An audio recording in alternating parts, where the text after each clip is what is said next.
anomalous I monism with, mean, regarding what exactly, though? as in theory of mind. Right. Well, I mean, there's different Oh, kinds of. sorry, not theory, like philosophy of mind. Well, I mean, I take it there are different kinds of mental states, right? So, I mean, do you have a specific one you're thinking of, or do you mean all of them, or like, what are you talking about specifically? What do you mean specific kinds of mental states? Well, I mean, I think there are intentional mental states. I take there to be non-conceptual representational mental states. I take there to be mental dispositions. There's sensory experience. There's cognitive phenomenology. There's all kinds of mental states. Okay, so do you believe mental states are physical or non-physical? Not sure if that question really makes sense on analysis, but I mean, if it sort of helps, I mean, I tend to gravitate towards taking that distinction to be epistemological or methodological. So it's Like, not an ontological distinction?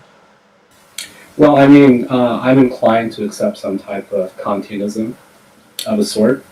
So, if you basically take Kant's account in where he talks about the four paralogisms of reason, he just takes it that the distinction between what appears in the form of the inner sense, in the form of time, I'm sorry, in the inner sense in the form of time, as particular, a thinking, feeling being, and what appears in as spatially extended in the form of space, namely appears the same transcendental entity. So, the same noumenon can undergird both appearances. Okay. So you said you don't believe the mind is physical? Is that because you think the term physical is incoherent, or? Well, I'm not really sure if there's a clear physical, non-physical distinction, so I'm not sure if I would say the mind is non-physical either. I mean, that would kind of require getting a grip on that distinction. I'm not sure if it can really be defended.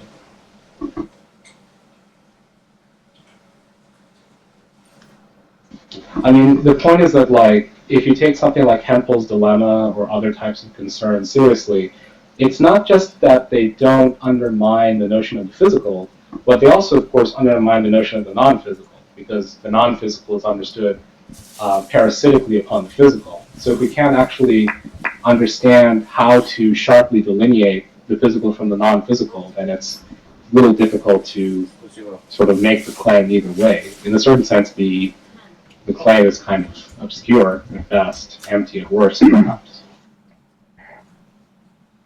Derezzed is getting the fair count. I mean, all I would just say is that, I do think, I mean, my current view tends to be that, I'm open to all kinds of views. I mean, there was one point where I was the Haggard-style idealist, which is kind of a really radical view, which is basically kind of like Tarkellianism, but a little different. But, I mean, my current view is just a type of, I guess, what you might call a non-reductive identity view. States, which are the mode of appearance of certain mental states. Your voice kind of cut out. What exactly did you say?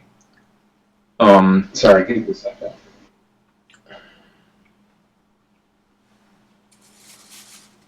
You said non-reductive, and then your voice got out. Yes, sorry. I was just saying that, the current sort of model that I've been toying with a bit, it's not something I'm really firm about, but it's something that I've been sort of trying to think through is just a type of non-reductive identity view. So it would be something like that certain physical, or what we take to be certain physical states, namely things that take the form that are spatially extended as given in the form of space, are identical to particular mental states, namely, appearances in the inner sense that take the form within the form of time, basically. So you have an identity relationship between the two. But the important thing is that the distinction between the two is methodological / epistemological. It's sort of how we come to access a given noumenon or something. It's not saying that there's a metaphysical distinction between the two.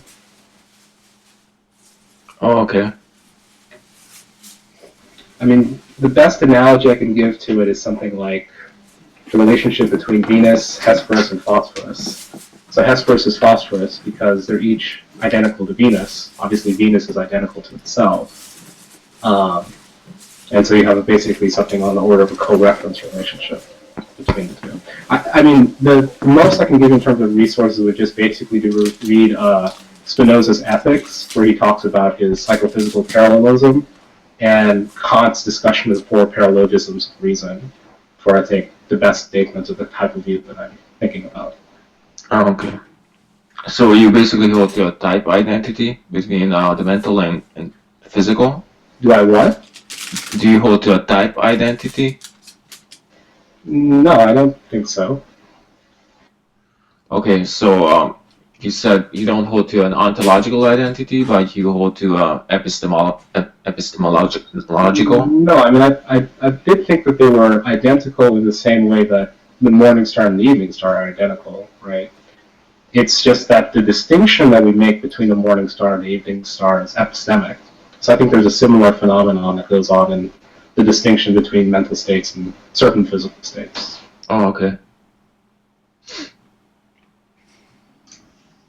I mean, the important bit there is that I'm sympathetic to the view that what appears to us in the form of spatial extension is an appearance.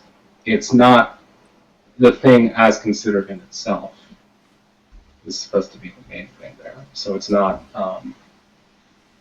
something, well, as it's given to us in experience, that's not how it exists and apart from experience, which sounds sort of trivial, but that's kind of the core of, I guess, the Kantian view or whatever. Oh, okay, that makes sense. I got So I think that's the way that Kant says that. Look, if you're treating spatial extension as just another type of appearance, then there's nothing preventing physical objects being identical to mental states because they're both just appearances of a noumenon, and the same noumenon can undergird both appearances in the same way that Venus undergirds both the presentation of the morning star and the presentation of the evening star. I mean, it's not a view that I've worked out fully, but it's just kind of the view that I've been gravitating towards for a while. Well, wait, did you say mental experiences are a noumenon? No, I mean, if you're talking about individual mental states, I would suppose not. I mean, the bearer of the mental state would be a noumenon. But didn't you say that spatial extension is just a mental experience? I'm sorry? Didn't you say that spatial extension is a mental experience? I don't think I quite said that. I said that spatial extent is considered as an appearance, so it presents itself in the form, you have noumena, right? And noumena, insofar as they're related to perceivers, are going to present themselves to perceivers in a particular way. So when things are perceived as external to the object, they're going to be perceived in the form of space, as spatial extension, right? That's why when I intuit your appearance, even though you're thinking, feeling, being, in my experience, I don't intuit you as thinking, feeling, being. I intuit you as something extended in space and time, right? Whereas when I sort of intuit myself, apart from just attending to my spatial properties, I'm attending to myself as thinking, feeling, being. So that's where you can sort of have access, in a sense, to both aspects of the noumenon, that the way it appears from the inside, so to speak, and the way it appears from the outside.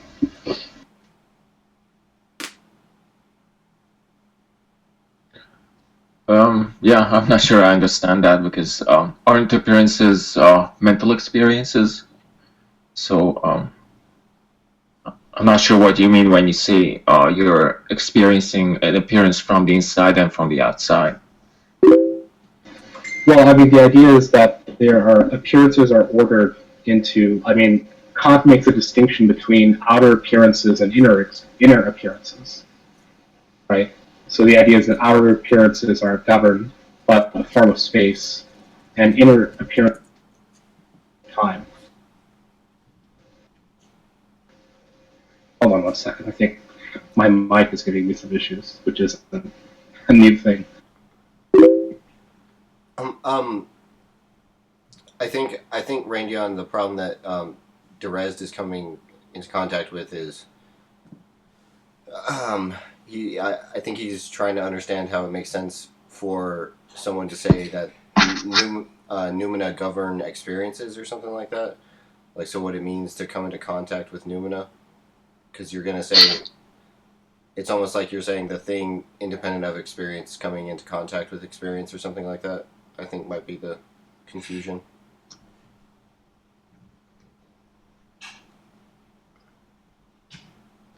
Maybe he's still fixing his mic. Did you hear me though? Yeah, I heard you. Okay.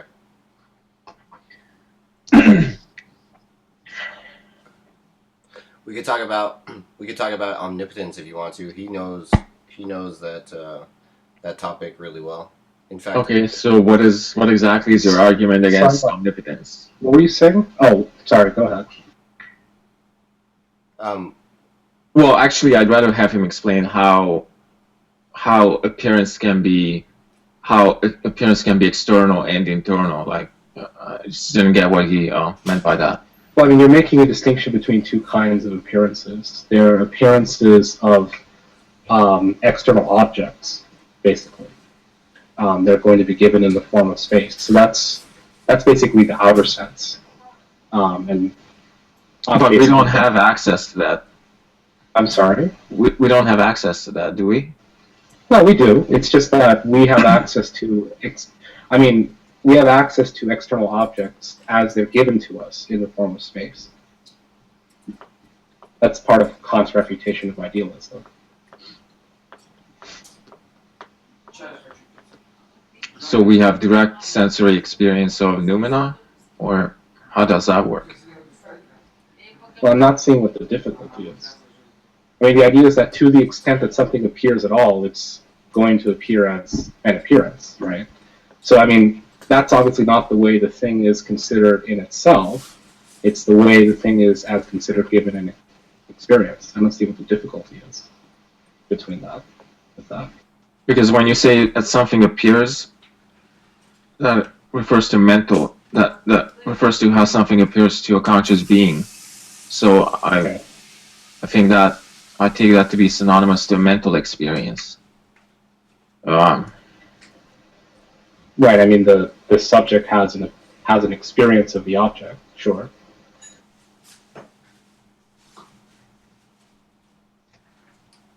Yeah. So in what sense are you saying that it's external? Well, I guess I'm not following. The object is what undergirds the appearance. It's in virtue of the object that things even appear as they are, right? Yeah. I'm sorry, I should say it's because of the thing, because Kant makes a distinction between objects and things. It's in virtue of the thing that the appearances even have, right? So I guess I'm not quite following. The idea is that you're basically delineating 2 points of epistemic access. There's the way you can access an object as given an experience. So the very same object can be considered as given an experience, or there's the way the object can be considered as independently of the experience. And the point is that the only way we have access to objects is objects as they appear, not objects as they are independent of appearance. Oh, okay. That's why I'm saying it's an epistemic or methodological distinction. But I guess I'm a little confused though, because I thought, were we planning in this hangout to discuss like Kantian philosophy of mind or something, or no? They wanted to discuss omnipotence. You guys want to discuss omnipotence? Yeah, Derezzed uploaded a video, said that they were saying that there were no good objections against omnipotence. I guess it depends on what you mean by omnipotence, but I thought we were going to talk about substance dualism. But yeah, I guess we can talk about substance dualism. No, we can go through this issue about omnipotence. I mean, I don't know if I'd have much to say about it. First, could you explain your objections to substance dualism? I'm sorry? Could you explain your objections to substance dualism? You mean why I'm not a substance dualist? Yeah.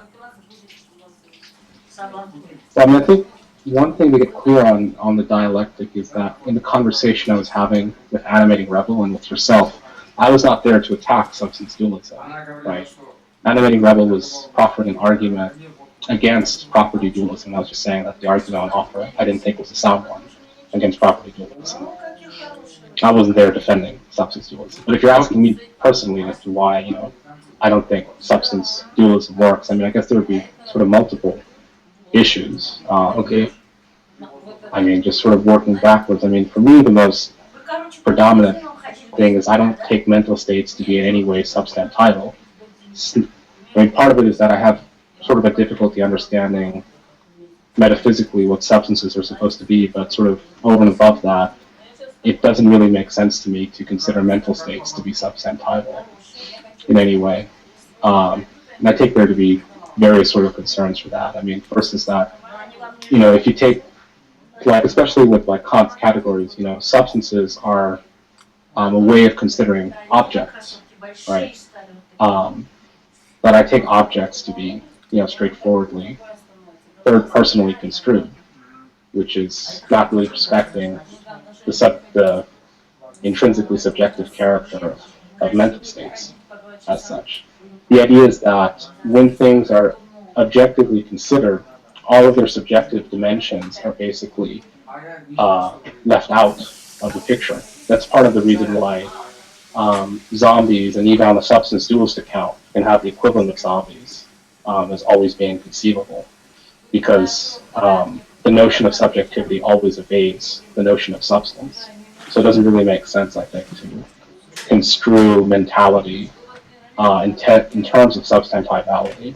And I guess another reason beyond that is that, and here I'm not talking about like some of the traditional reasons why people reject substance dualism. I guess, I would, like some of the ones that I mentioned there, I think are decent objections. Like the one about the haeastatistic laws is basically an objection from Kim and from this paper by Hong Yu called Cartesian Psychophysics, which you can look up, basically to that objection. I think that's a decent objection to substance dualism. But sort of the more, I guess, lesser-known objections that I think are good, besides this issue about how the notion of substance seems to be objective, whereas I take, mental states to be inherently subjective, is that I don't really see what's gained by being a substance dualist, in that I don't think the mystery is supposed to be, like Van Inwagen puts it, is, how does anything at all, sort of have the capacity for experience or thought, right? And it doesn't really seem we make any progress by settling the substrate of thought, right? It's just as mysterious to say how is that a physical object, you think, as to how is it that an immaterial object or an electron or whatever has the capacity for thought. I think that it's in that sense I don't really think that there's good motivation to be a substance dualist as such. So I guess those would be at least two reasons distinct from the more traditional reasons, maybe, to reject it. And also, I guess another issue would be, finally, if you take Temple's dilemma seriously, if there isn't sort of this sharp distinction, there isn't really a meaningful way of characterizing the physical, then it's not just difficult to be a physical monist, it's also difficult to be a non-physical physicalist dualist of the substance dualist variety.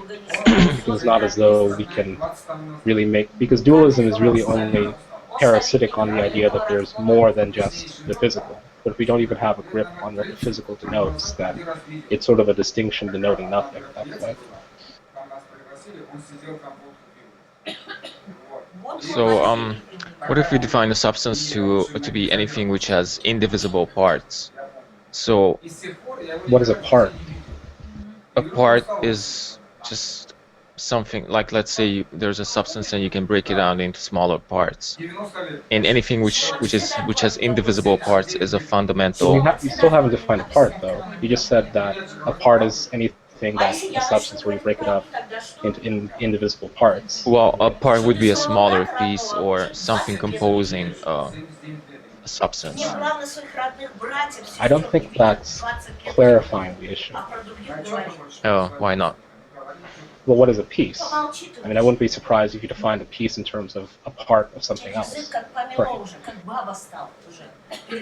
Piece would be just be a smaller something that composes something else. And how is composition understood here? You're asking me to tell you what composition is? I mean, I can understand that maybe there's a sort of practical use of these terms that we can get some grip on, but I take it the substance theorist means something, no pun intended, more substantive than just that, right? Because non-substance theorists also have that notion in play when they, talk about composition or the lack thereof, right? So I think there needs to be, you need to do more metaphysical work to sort of unpack what is this notion of composition in relation to substances. Well, can't you just say that a mental substance, it's impossible to break down a mental substance into smaller parts, and therefore it's fundamental, and it's impossible to break down a physical, let's say the most fundamental particle, it's not possible to break it down into smaller parts, therefore that's something else which is fundamental. So you'd have two ontologically different substances, I guess. Well, I mean, first of all, that's assuming that the mental is a substance, which I don't have a grip on. But I mean, even leaving that aside, I'm not, like, you're talking about breaking it up, composing it, but I don't think you've really clarified like what those are supposed to entail. Because take the sort of things that constituent ontologists take to be parts, right? They don't just take parts to include like, our regular use of standard physical parts, right? They include properties as parts of things. So something like, for Socrates, his existence is a part of Socrates, or it's a literal metaphysical constituent of Socrates in some way, right? Or like Socrates' rationality is a part of Socrates to the same extent that Socrates' hand is a part of Socrates or something. And I think when they make moves like that, it's much harder for me to understand what's even denoted by that type of view. But that's where those views tend to go. So that's why I'm saying that I don't think we can sort of just rest on your insistence that, well, we can just appeal to the intuitive notion of the part, because that doesn't seem to be the notion at play when constituent ontologists, like substance theorists, talk about some things having parts. Oh, okay, all right. I mean, I'm not trying to be difficult. Hope you understand. I'm just saying, it's just that the topic is a lot more difficult than I think you might be considering here.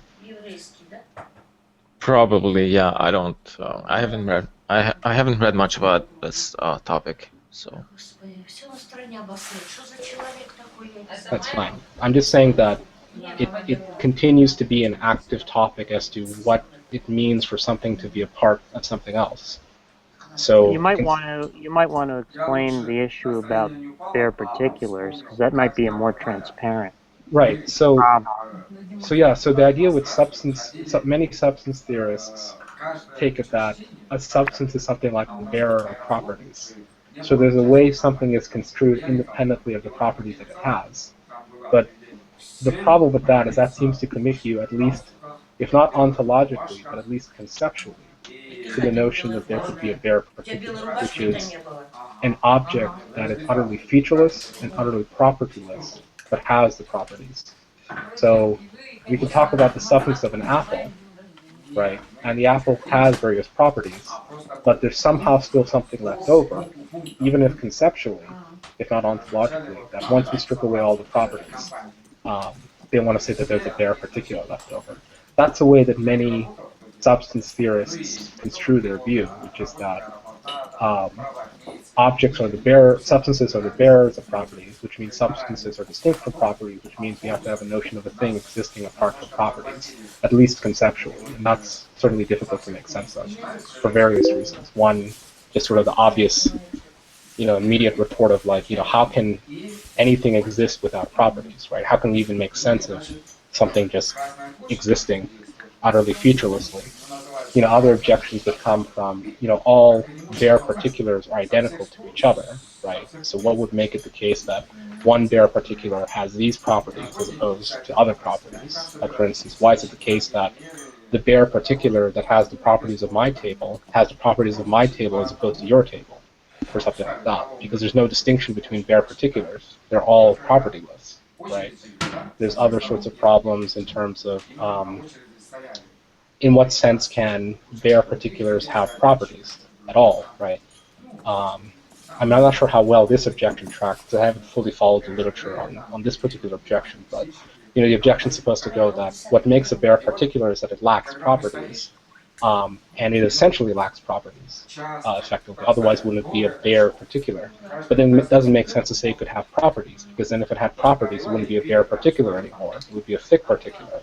So you can't even talk about bare particulars, B-A-R-E, bearing properties, B-E-A-R, at that point. So I think there's all kinds of difficulties attendant to substance theory that relate to this issue about can there be a bare substratum, which the move that some substance theorists have made is that there can't in fact be a bare substratum, but we have to at least have a concept of it.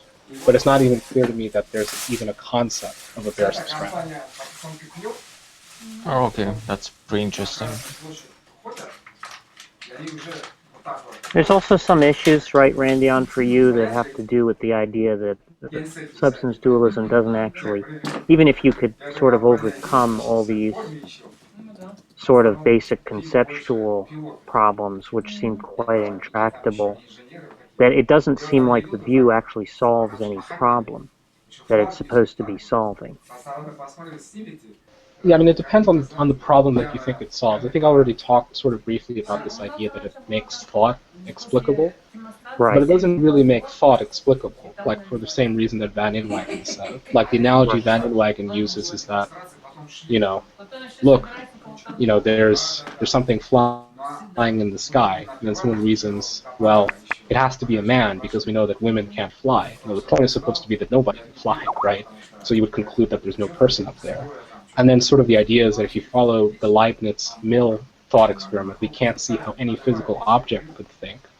But I don't think it's cleared up by saying that there's an immaterial substance that has the property of thought, because we can't understand how it can have the property of thought either, or the property of, or having things like experience either. I mean, if anything, it's even more obscure as to how, what it means for an immaterial substance to have thought. So it doesn't really clear up the notion on making sense of things having thoughts or whatever. I think the point would be just that it's a brute fact. I'm sorry? I think substance dualists would just say it's a brute fact. But then if we're going with the brute fact route, and we've already admitted that there are physical substances of a certain type, why couldn't we just say, like if we were sort of ignoring the Kantian view that I was suggesting, why couldn't we just say it's a brute fact that brain states are the bearers of thought? Just say that those are the ways the laws work out. You have brain states, you have thoughts. That's all there is to it. I mean, what's a brute fact? Like where you decide to take the brute fact, you take the brute fact one step after the physicalist here. Because you'd have to appeal to psychophysical laws, wouldn't you? I'm sorry? Wouldn't you have to appeal to psychophysical laws then? I'm not sure if you'd have to appeal to psychophysical laws if you take there to be an identity relationship between the two. It would just say that to be a mental state of this type is to be in a physical state of that type. Right? You don't need laws to account for why Venus is Venus, right? So then they would say that, well, you don't need laws to account for why this mental state is this physical state, or something. Now, what we might need laws to uncover is something like the relationship between, say, certain physical states to other physical states. But the point is that once you have the identity in play, assuming for the sake of argument that the identity is in play, then that's just, there's nothing more to be said. In the same way that you might say, well, there's nothing more to be said as to how the immaterial substance is a thinking being. It just is a thinking being. The same way there's nothing more to be said as to why A But physical object is a thing. that doesn't even make sense because physical objects have different properties from mental states. So I wouldn't even know what you meant by the term physical if you just appeal to a brute fact to explain how the mental arises from the physical. I guess I'm not quite following.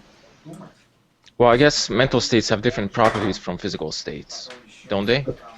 Well, what are you thinking of? That mental states, you can only experience mental states from a first-person perspective, and you can only experience, and you can experience physical But states. that's an epistemic property, though. I mean, that's a standard case of an intentional with an S property. And why? Okay.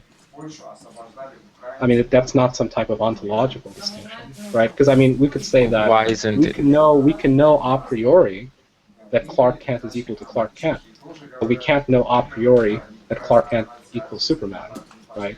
That doesn't mean that Clark Kent isn't Superman. Those kinds of properties, these intentional properties, don't track identity conditions between presumed distinct objects, right? Because if you take something like an instance of Lois Lane believes that Superman can fly, that'll be true. Substitute the name Clark Kent.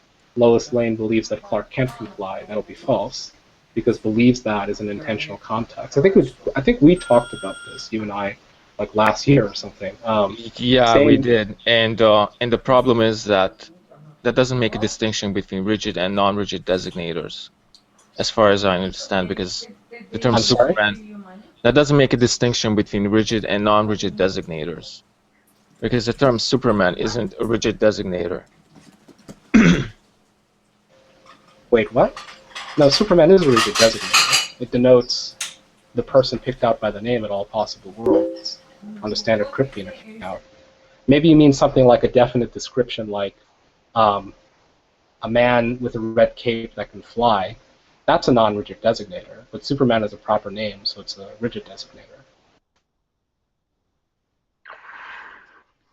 Do you think that Bill Grommy needs to have psychophysical laws if he rejects an identity relation? I don't know exactly what Bill Grommy's view on. He seems to think there's a dependency relation, right, between the brain and intentional Well, I state. think pretty much everybody thinks there is one, but yeah, but that's all he's willing. He's saying that's all he has to commit to. But So do you think that requires? So, Rayndeon, sorry, go ahead, Derezzed. Are mental states rigid designators or non-rigid designators? Well, I mean, presumably, this would be sort of the distinction between like type and token identity views, right? So then the idea would be that when we're talking about particular mental states, something like my individual mental state or your individual mental state, those will basically function like rigid designators. But when we're talking about mental types, if you take sort of non-reductive physicalism and multiple realizability seriously, then they will function something like non-rigid designators. So, the mental state of being in pain can be picked out by different states of different worlds. But the mental state of like my being in pain, like in some particular time, will pick out the same event in all possible worlds. So if it's a rigid designator, then how can it have two different epistemic, I'm not sure if I'm using the right terms. Well, in the same way that Clark Kent and Superman are rigid designators, and there are different facts about them in the sense when they enter intentional contexts. Because what makes an intentional context is that you fail to preserve truth when you substitute co-referring names. So context like that would be believes that context, modal context, like possibility and necessity, attitude reports, causal explanation perhaps as well. So there's all kinds of intentional contexts like that. And here believes that, knows that are also going to be intentional contexts. So I mean, it's very simple, right? Like Lois Lane can know a priori that Superman is Superman, but she can't know a priori that Superman is Clark Kent. That doesn't refute the view that Superman is Clark Kent, because knows that a priori, or knows by introspection, or believes that, or has the opinion that, etc., etc., etc. Those are all intentional contexts. They're not extensional. Oh, They're okay. contexts All right. that explicitly don't preserve truth value. And you can sort of see this even with non-propositional attitude report cases, like take modality, right? Modality is modal logic is a standard example of an intentional logic, which is one of the reasons why Quine objected to it, because he didn't like intentionality with an S. He preferred extensional logics, like propositional and first-order logic. So then the idea is supposed to be that if you take standard propositional logic, the extension of logical atoms are basically truth values. So, Q is set to 0 for false, or P is set to 1 for true, blah, blah, blah, blah, blah, right? And then the idea is that since it's an extensional logic, anything that's coextensive with it that you substitute will also preserve the truth value as a whole. So like let's say you have 3 propositions, P, Q, and R, and let's say they're all set to true, right? So then the conjunction P and Q is true. Well, here, since Q and R have the same extension of truth, when you exchange Q for R and you make the conjunction P and R, then that also evaluates as true. So substitution of coextensive terms here preserves truth value. That's something that's not the case in modal logic. So if you take something like the example that Quine uses, like 9 is equal to the number of planets, in a modal context, like necessarily 9 equals 9, it's not going to be the case that necessarily 9 equals the number of planets, even though 9 and the number of planets are coextensive in this case. So that's another example of an intentional context. So these are just contexts that don't preserve truth value when you substitute co-referring names. When Lois Lane uses the term Superman, is she using it as a rigid or a non-rigid designator? Well, it's a proper name. Well, she obviously doesn't know what the term means, so she can be using it as a rigid designator. She doesn't know what Superman means? She doesn't know what the term actually refers to. Right. That's not meaning. That's She doesn't. denotation. That's denotation. That's not meaning. Okay, she doesn't know the actual denotation of the term Superman. She doesn't know it actually picks out Clark Kent. So it's not. She doesn't use it as a rigid designator. It's a proper name, so it's a rigid designator. Yeah, I'm not following. Well, I suppose what I'm saying is that when Lois Lane uses the term Superman, she really doesn't know what the term actually means. Or she really doesn't know what the term actually denotes. She doesn't know it denotes Clark Kent. So how can it be a rigid designator? How can she use it as a rigid designator if she doesn't even know what it means or what it denotes? Well, something's being a rigid designator is different from knowing what it picks out in the world. Like, I can W Derezzed, right? Use it as a proper name. That name picks you out in every world that you exist.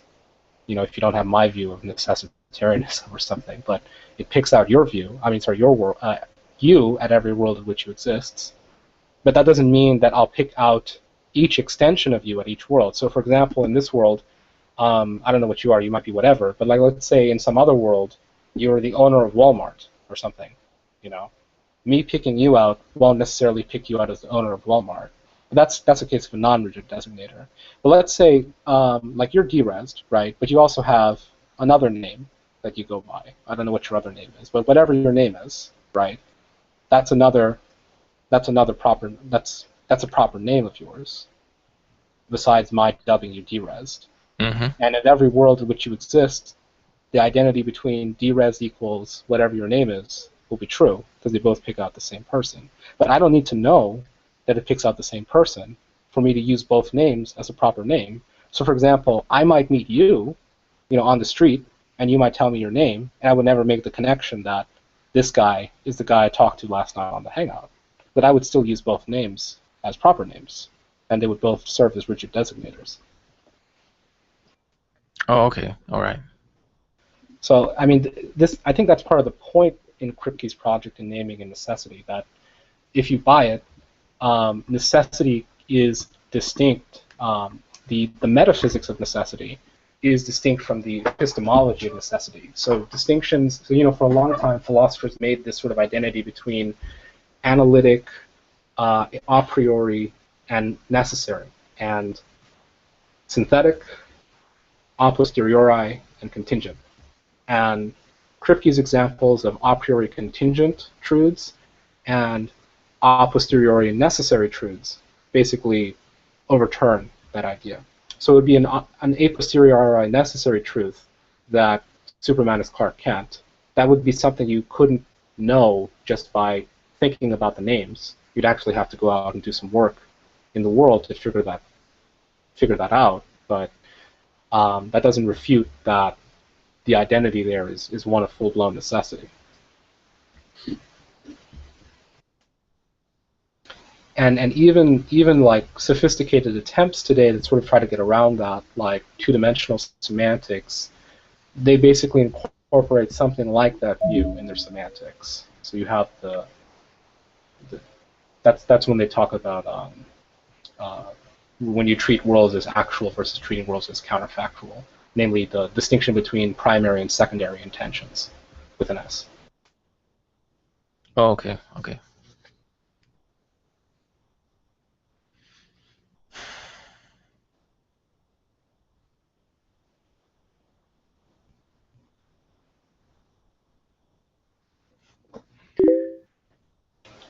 So you said you wanted to discuss omnipotence or something, sorry? Yeah. Do you have any objections against omnipotence? I mean, Well, I guess it depends on what you mean by it. I mean, I've actually come to sort of a new view that maybe clears up some problems for omnipotence, but maybe creates others. So that's sort of an interesting result. But I mean, I guess sort of the traditional way the arguments go is that, I mean, like if you look at the literature, and I think it's sort of clear when you look at the literature, like in more recent defenses of, or more recent definitions, I guess, of omnipotence, like if you just look at the literature like Pearson, Pross, and whoever you want to read about omnipotence, they're basically trying to navigate between two horns of a dilemma, which is on the one hand, if you look at so-called act-based theories, where omnipotence is defined as the ability to perform any logically possible action, then the problem is that the theory seems to be incoherent, or it just seems to be straight up false, because there's all kinds of possible actions that an omnipotent being cannot do. So things like making a stone that can't lift, right? Making a stone you can't lift is a possible action. You and I can do it, but that's not something an omnipotent being can do. Or whatever kind of example you want to insert here, right? Of a possible act that isn't possible for a being to do. So then, obviously, the refinement of that are result-based theories, right? So a result-based theory is something like it's saying you basically make something like it's the ability to bring out a possible state of affairs. Now that kind of sounds the same as the act-based theory, but the point is that the possible state of affairs also includes facts about the agent.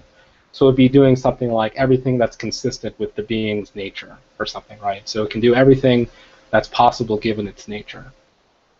So you don't get incoherence like the act-based account, right? The problem is that you get vacuity or emptiness, because on that view we have two things. One is that it permits that there can be entities that count as omnipotent that are nothing like what we would consider to be at all powerful, let alone omnipotent. So the standard example, like one borrowed from like Plantinga uses the example of Mikir, which is a being that can essentially scratch its ear and anything attendant to that, so like lifting its hand and whatever to scratch its ear. So the only thing that's consistent with Mikir's nature is scratching its ear. And since it can do everything that's consistent with its nature, Mikir is omnipotent, which Mikir clearly is not, right? so what about defining omnipotence as the ability to actualize any possible state of affairs? Well, I mean, that's what the result-based theory is. And, well, okay, but how would Makir be omnipotent if he can actualize any Well, possible the point state is of the point is that affairs? when we say it can actualize any possible state of affairs, that also includes reference to the agent that's doing the actualizing, because it would have to actualize the state of affairs consisting of my bringing about such and such, right? So it Right. would be So, consisting of McEar bringing about that I'm doing something other than scratching my ears. Since that's metaphysically impossible, it's not possible. Therefore, McEar does everything, brings about all possible state of affairs, consisting of my doing such and such. In this case, well, he's he doing such doesn't and such. bring about all possible states of affairs because there are a lot of possible states of affairs Well, which he well, doesn't then now bring you're about. going back to an act-based theory, though, right? No, You're, I'm you're not. I'm looking you're just looking at particular individual states of affairs that could be brought about, but there are then lots of possible state of affairs of that type that aren't actualizable by an omnipotent being. So I things don't like think creating stones you can't lift, things like bringing about gratuitous evils, things like so on and so forth, right? That an omnipotent being, or at least a theistic omnipotent being, cannot bring about. well, wait, an omnipotent being can bring about those states of affairs. He can actualize limited beings who can't lift stones. Or he can actualize non-omnipotent beings. That's not the same state of affairs. The state of affairs is creating a stone that you can't lift. Since I'm not God, my being unable to lift a rock is not the same thing as God being unable, creating a stone that he can't lift. So a possible state of affairs actually always refers to always is always in the context of an agent, right? Well, I mean that's basically the way that the result-based theory goes, because you want to make omnipotence compatible with things like necessary moral perfection or whatever, right? So something like, well, God, there's no possible world where God brings about evil or something, right? So then the point is supposed to be that, well, the way you get around that is that you restrict it to only states of affairs, um, that are compatible with the agent or something, right? Um, so so then the idea is supposed to be that then you get vacuity at that point, and you can sort of see like how this ties into something like I think part of the motivation for something like this view is if you look at something like Plantinga's free will defense, which I imagine you're familiar with. So like there's a section in The Nature of Necessity where Plantinga talks about Leibniz's lapse. I don't know if you're familiar with that. Not really. Okay, so then the idea is supposed to be is that there can be logically possible states of affairs that are nonetheless logically impossible that an omnipotent being can bring about. So something like if the counterfactuals of freedom turn out that Adam would freely reject, well, Adam would eat the fruit or something, right? No matter what circumstances got actualized, then it's not actually possible for God to create a state of affairs in which Adam doesn't freely doesn't eat the fruit in this case. But nonetheless, it's a possible state of affairs that Adam does not eat the fruit. That's where Plantinga makes a distinction between what he calls feasibility and possibility. So certain worlds are unfeasible, even if they're not impossible. In this case, it depends on the way the counterfactuals of freedom turn out. So if the counterfactuals of freedom had been different, then maybe it would have been the case that Adam wouldn't have eaten the fruit instead, right? But as it turns out, it might be the case that the counterfactuals of freedom are such that no matter what state of affairs God weakly actualized, Adam would always freely eat the fruit. So then even though it's a possible state of affairs consisting of Adam freely not eating the fruit, it's not one actualizable by God. So then the way you try to get around that by saying that's not a threat to God's omnipotence, so that we can retain something like this free will defense, is to say that, well, it's whatever is consistent with God's nature, right? And these other sort of facts like about the counterfactuals of freedom or whatever. But if you're doing that, then you get the McGear type case.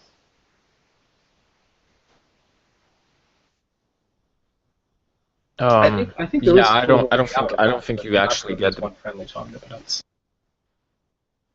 I don't. I don't think I understand what the problem with the Makir type case is because couldn't you just say that omnipotence is the ability to actualize any possible state of affairs. And you could say that, okay, it's a possible state of affairs that, for example, I'm having a Skype conversation tomorrow, and Mikir obviously can't actualize that state of affairs. So Mikir wouldn't be omnipotent. Yeah, I mean, I think the point is supposed to be is that once we sort of analyze what it would take for that to happen, because you have to remember that people who believe in omnipotence are usually theists, right? Or at least I'm not really aware of anybody who believes that there's an omnipotent being that isn't a theist. But they're usually theists, right? And as theists, they take it that there are certain things that it is impossible that God does. Things like creating gratuitous evils and other sorts of things, right? Now, the problem is supposed to be that these are things that intuitively it seems that they are logically possible, right?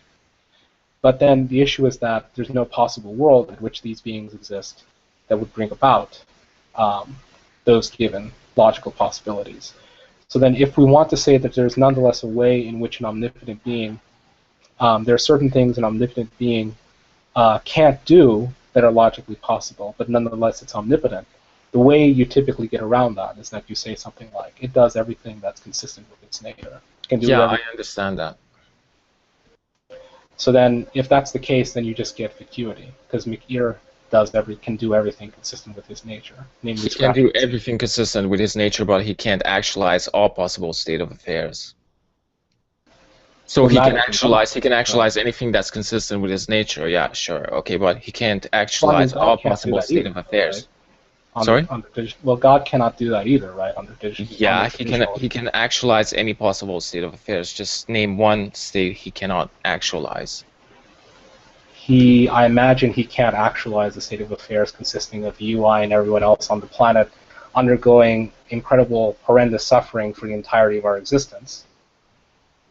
Can I just say that's not a possible state of affairs?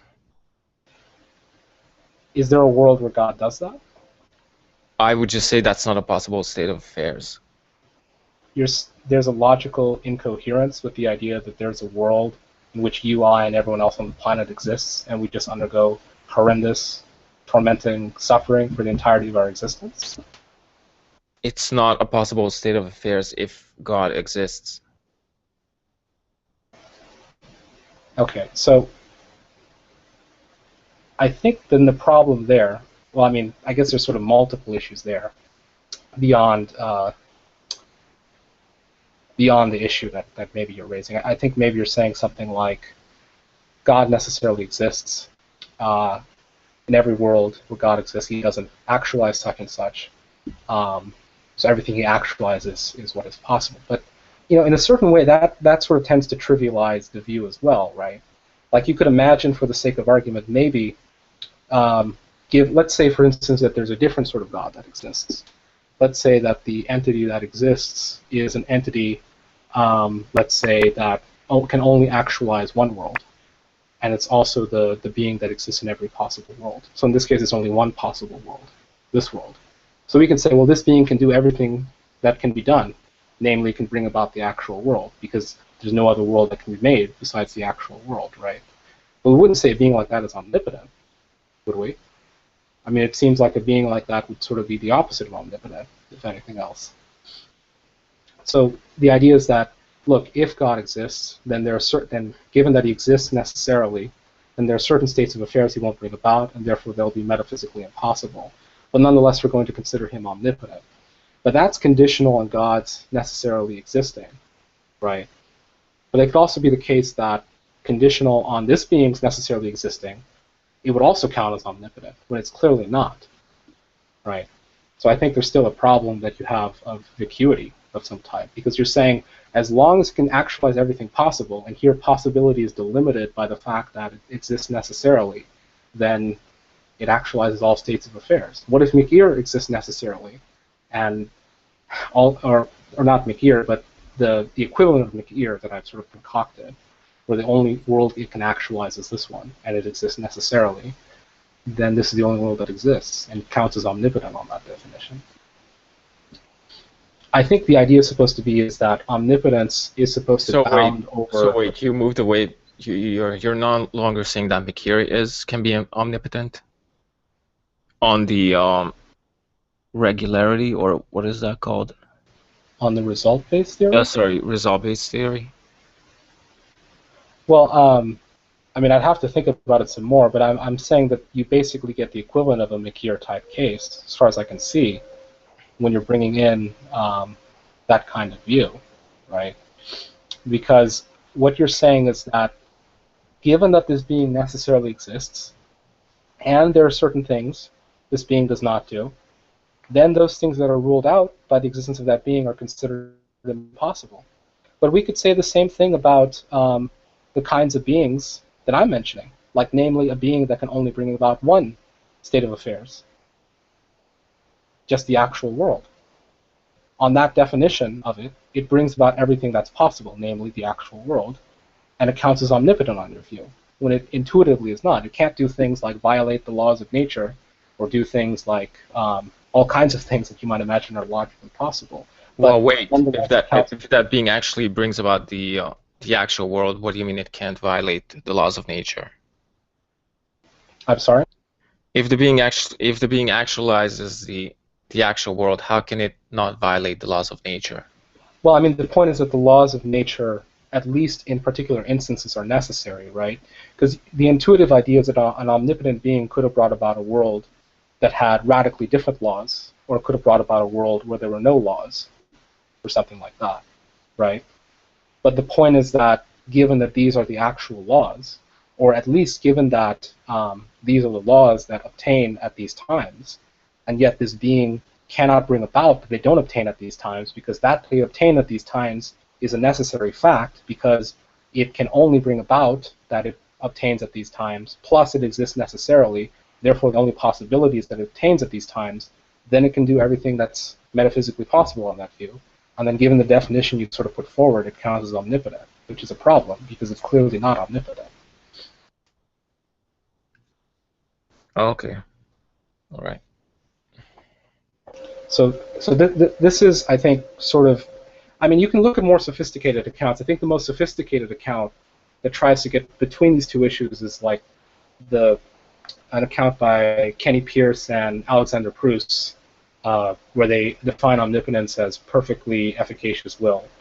I mean, I think arguably they still run into the same Mikir type issue, but they try to sort of navigate between the same Scylla and Charybdis between incoherence and Mikir, I guess. Those aren't the only problems, though, with omnipotence. I think though there is a way around this dilemma, but not one that I'm sure is friendly to the argument or friendly to omnipotence. But which is the idea that we have.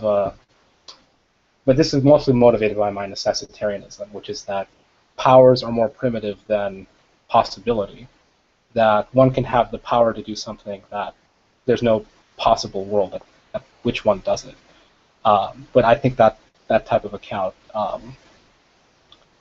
has certain other commitments that maybe aren't friendly to omnipotence. But there are other issues with omnipotence besides the Mikir objection. Yeah, I mean, I imagine there will be. I mean, there's objections from intentionality that we keep harping about. That's one, yeah, and also the issue that it's not even really clear that power could be a meaningful concept. Well, I mean, that's sort of the view that I was talking about, like with the whole causal powers account, like that Mumford and Anjum and lots of dispositionalists have. So the idea is that if you take something like Molnar's view, powers are, like Molnar literally talks about physical intentionality. So you have something on the level of final causes back in nature. So that the idea is that dispositions are directed towards their effects. And Mumford and Anjum have a sort of similar view. But what's sort of characteristic about final causes or dispositions for Mumford and Anjum and Molnar is that what would make a disposition different from just some type of mere backwards cause is something like that the effect can fail to be realized in some way. For Mumford and Anjum, powers are always antidotable, as they would say, which is that there are always failure conditions of some type for powers. Right. There's a sense in which a Right. power can fail. And you can see why that's problematic when we're talking about a being that's taken to be all-powerful, because that's to say that we have a notion of power in which power involves no failure conditions of any kind. But that's antithetical, on the one hand, to Molnar's account of construing powers in terms of physical intentionality, basically akin to final causes, and Mumford and Angem's account of power, where powers are always antidotable, because that's how they distinguish powers from mere category. Like that's how they're able to have powers in their ontology, because otherwise you can just go with a categorical analysis. Like the simple conditional analysis is something like, if this object is in this condition, in this circumstance, then it will do such and such, right? So you never have to make an appeal to powers at that point. You just say that when it's in these circumstances, it does this, or whatever. And so the way they try to get around that is saying that we can still have a notion of power. What makes something a power is that the power is still there, even in cases where it's never manifested. So you'll have failure conditions of some type. It concerns me whether Derezzed understands the force of the objections or not. Well, I mean, this is something, unfortunately, that I think is just, it's not really something you can hash out on a hangout. Because, I mean, I think it's really rewarding to look into this issue even independent. Like, even independently of this Derezzed, I think you would find it very interesting to look into some of these ideas. So the main philosophers that I'm mentioning are Stephen Mumford, and I think was it Lily had a great book called Getting Causes from Powers, where they basically talk about this issue. And George Molnar had another book, what the exact title was, but he wrote it shortly before Mumford and Angem wrote it.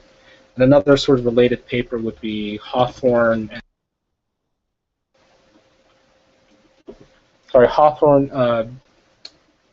Hawthorne and Daniel Nolan have this paper on what could teleological causation be, where they talk about how to have a scientific understanding of final causes, and their account basically involves what I mentioned, that what makes a final cause distinctively a final cause is that there's always a possibility of failure of some type. So a final cause can always fail to be realized. So the acorn is for becoming the tree, even if we cut it down as a sapling. So that's what makes final causes distinctively final causes, that there are failure conditions of some type. So then you can see how that, and if you have a broadly Aristotelian view like that, you get issues about thinking about either the agency or even the coherence of an all-powerful being. Because for them, power always requires a notion of some kind of restraint or failure. So the idea of unrestricted power or unconstrained power sort of becomes like an oxymoron, if that makes sense. Well, God wouldn't have unrestrained power, would he? I mean, the whole point is that he's limited to actualizing possible states of affairs. So well, I mean, entails some kind of limitation on his power. Though, right? Yeah, but that entails at least some kind of limitation on his power. No, I mean, I take it that the issue is a lot more basic than just that.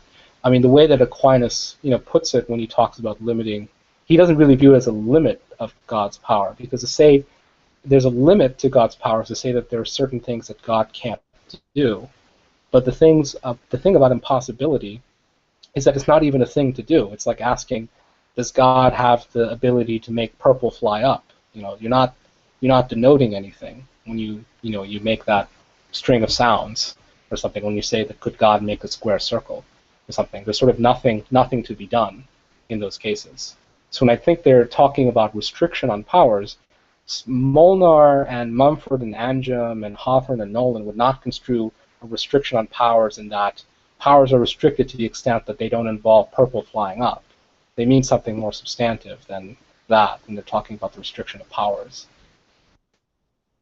Okay. Yeah, I was wondering if you could write down your other objection against omnipotence, because I wasn't able to fully understand it. The Makir objection? Not the Makir objection, the one that followed. That there could exist a non-omnipotent being who created the universe, who is nonetheless, he's he's not omnipotent. Well, the point is that like if the definition that because here was sort of the issue, like you were using sort of the result-based definition that it can bring about all possible state of affairs, and then you were sort of ruling out the possibility of there being gratuitous evils because God would exist necessarily. There would be no world in which God would actualize gratuitous evils. Therefore, gratuitous evils are impossible, and hence God can actualize everything that's possible. So the idea is that you have so gratuitous evils, maybe they're possible per se, but they're impossible per accidens. That is conditional to this other fact, in this case a necessary fact, they're impossible. But the problem is that that type of analysis saying that something can count as omnipotent even if there are things that are per accidens impossible that it does, is that you could imagine everything except actuality is per accidens impossible, that given the existence of this being, that it creates everything, and the only thing it can bring about, the only thing it does bring about, is the actual world. So no other worlds are actualized. Is that a being like that counts as omnipotent? So it couldn't even do something like for instance, at this very moment, gravity is working. The intuitive notion of omnipotence is that at this very moment, it could have been the case instead that gravity wasn't working. But this being can't do that, but nonetheless it counts as omnipotent on this view because it can do everything that's possible, namely what's actual, right? So that's I think the extent of the objection, that if you're making this move, that something can count as omnipotent. Okay, I understood. Okay, thanks. Okay, great. That's just the basic point, I think. Okay. So basically, that being would only be able to actualize the actual world, and he wouldn't be able to break the laws of physics. Well, you could limit it well, to any number we could of say that possible he couldn't worlds. break the laws of physics as they actually obtain, or something. Okay. So you might imagine, like, it would be compatible with saying that there may be some other times where it breaks the laws of physics or something. But the intuitive idea is that God could have made it such that at this very moment, gravity wasn't working, or something, or that I hadn't existed, right? Like I could have failed to have existed. But on this view, I'm just as much a necessary being as God, although I'm derivatively necessary, and there's no world where he doesn't bring about my existence, because the only world that exists is this world. So, you kind of get issues of that kind. Okay.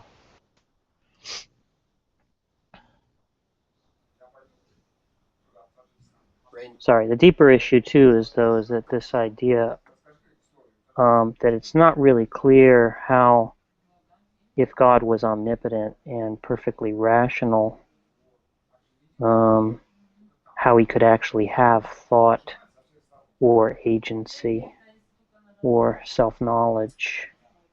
Isn't that sort of similar to the, I mean, it's from a different angle, but isn't that sort of similar to the idea of the point about failure in relation to power? Yeah. Yeah, I'm just saying that you want to tie it not just to power itself, but to the idea that the very normativity of God's intentionality and agency would be voided by him not having the capacity to fail.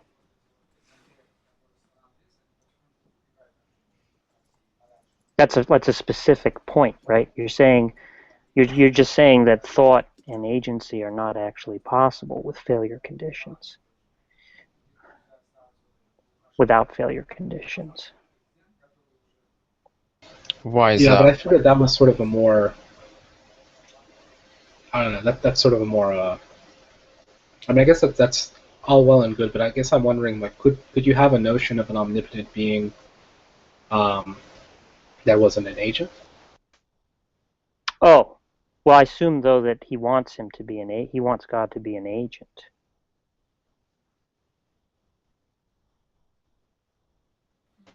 Okay. Yeah, and that might not be an objection to any type of omnipotent entity necessarily. Isn't it when you say omnipotent being, doesn't that mean an efficacious will? I mean, it's kind of questionable what it would mean. Well, no, because you could say that inanimate objects have powers, right? Inanimate objects might have powers, right? They don't have minds, but they might have powers, right? So I'm just saying that if you want God to actually have a mind and be an agent, have thoughts, right, that's actually not going to be consistent with him being omnipotent. What? Could you explain why? Because thought and agency are normative concepts, and norms logically require the possibility of failure, right? So given that God can't fail in any possible world, he can't actually have any normativity constitutive of his intentionality and agency. And given that agency and intentionality are constitutively normative, God couldn't actually be an agent or actually have thoughts or intentional states. Couldn't that objection work against God's moral character as well? Because if he can't make a mistake with respect to moral properties, then there's nothing normative about Well, moral. you might imagine a perfectly moral individual could be, say, physically limited or something. So there's always it can fail. Like, it wants to bring about X, but something frustrates its capacity to bring about X.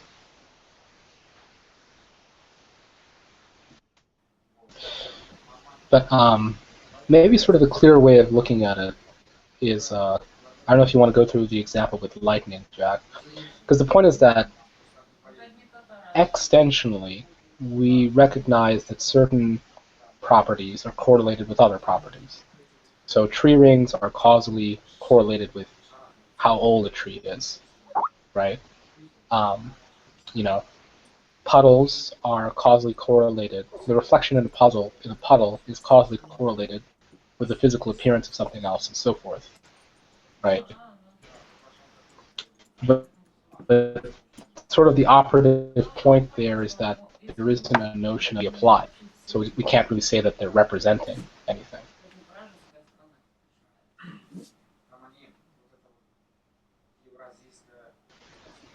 So I mean, I guess the way to put it is that the notion of some things being about something else requires that there's a standard of some type that one can fall short of. And it makes sense to say that one could sort of fall short of some sort of standard. But if you have the notion of a perfectly rational or a perfectly efficacious being, then that kind of notion doesn't actually apply. So then we can't really understand the idea of it, let's say, having intentionality or thought, at least if we construe intentionality and thought normatively. I mean, maybe you could try construing it non-normatively like a naturalist might, but I think it would be kind of weird for a theist to make that move, but I suppose they could try. Well, but even for naturalists, there's really serious problems with doing that.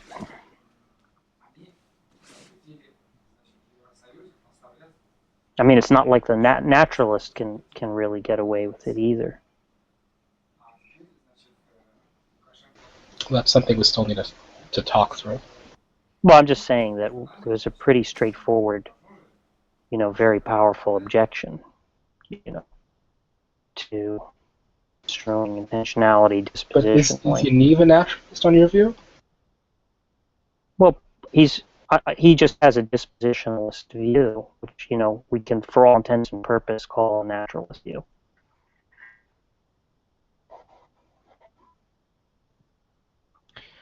Guys, I'm sorry I have to go.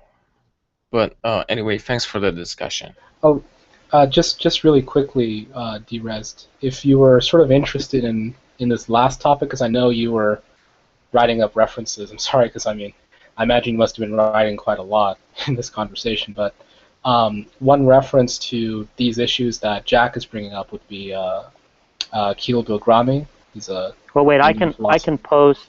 I have a. You want to post a symposium on that, or? I can post a bunch of links in case he wants to read about this. Yeah, I think I have that saved somewhere. Let's see if I can find that. Just before you go, because you might, I think, like, sort of even independently of these issues, because I mean, a lot of these issues I'm mentioning aren't even necessarily interesting because of philosophy of religion. I just find them interesting on their own. But yeah, let me see if I can find this list that Jack is talking about. There it is. Oh, okay. So yeah, he just pasted it on the right. If you want to Okay. take a look at that. Okay, I'll take a look. Thanks a lot. Okay, Good I'll night. see you guys. Good night.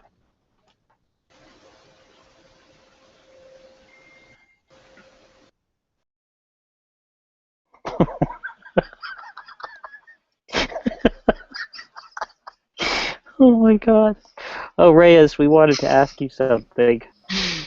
You enjoyed that, Jack? Huh? You enjoyed that, Jack? That was hilarious.